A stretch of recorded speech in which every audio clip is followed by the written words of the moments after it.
What I'd like to cover now is the lathe itself. This is my lathe, the Kurt Merker lathe. This one, as you can see, the motor is mounted at the rear of the lathe, and this lathe is a portable lathe.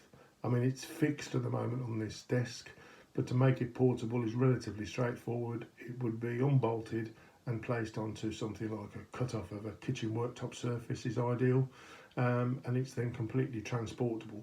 I've done exhibitions with this particular lathe. We'll just have a look at how it all works.